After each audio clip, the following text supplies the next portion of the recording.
Digital security, swift response, smart progression. Welcome to Qingqiao Safety Investigation.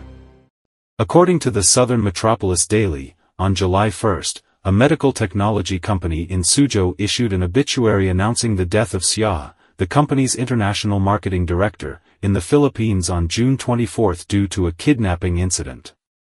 He was 39 years old. Another employee, Sun, who was also from a Chinese medical device company, was killed. Both individuals were middle and senior management personnel. They had arrived in the Philippines on June 20 to inspect business opportunities and expand overseas markets but were tragically kidnapped and killed on June 24. Sources revealed that Xia and Sun met Li Na, who claimed to be a distributor for a Philippine medical equipment company, at the European Cardiovascular Interventional Conference in Paris on May 14. Invited by Li Na, they decided to visit the Philippines in June to discuss business. On June 20, Xia and Sun departed from Beijing on Philippine Airlines Flight PR-359, arriving at Manila Airport around 6 p.m. Xia last contacted colleagues at 6:07 p.m. after picking up his luggage. His phone became unreachable afterward, though there was a response on WeChat. Xia's wife received several WeChat calls after 11:36 a.m. on June 21, stating that Xia needed his family to remit money because he had lost money while playing cards. The kidnappers spoke with his family that day, threatening to harm Xia if the money was not paid. The family learned that Xia had suffered injuries and immediately reported the case to the Chinese police, who accepted it. They also reported the case to the Chinese embassy in the Philippines and the Philippine police, and sent an email to the Philippine Anti-Kidnapping Police Brigade. Sun, a Chinese American traveling on the same flight, lost contact after replying with a photo of the ride on WeChat around 6:57 p.m. on June 20. While there were a few replies, WeChat calls were refused.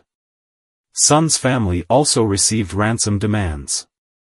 Notably, some media reports indicated that the kidnappers demanded a ransom of 25 million yuan.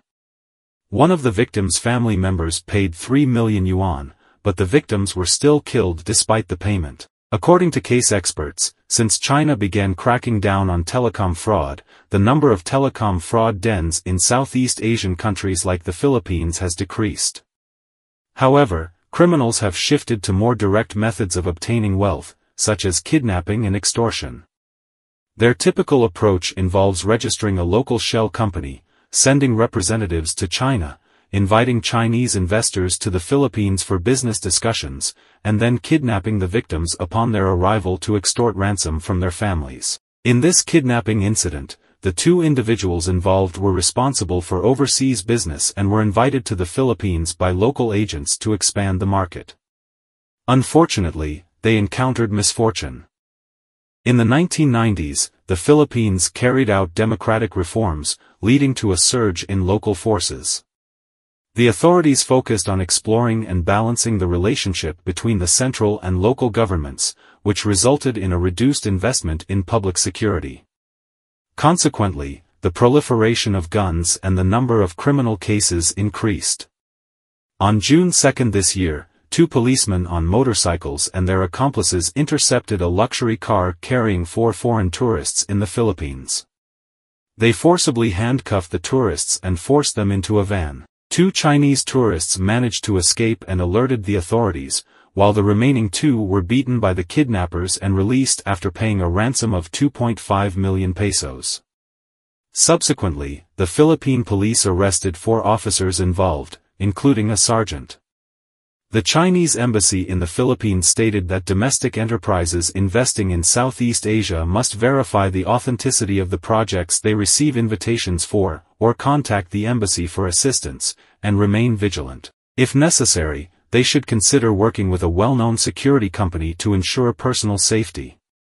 The Chinese embassy in the Philippines will also strengthen law enforcement cooperation with the Philippine authorities to combat transnational crimes and better protect the lives and property of people from both countries.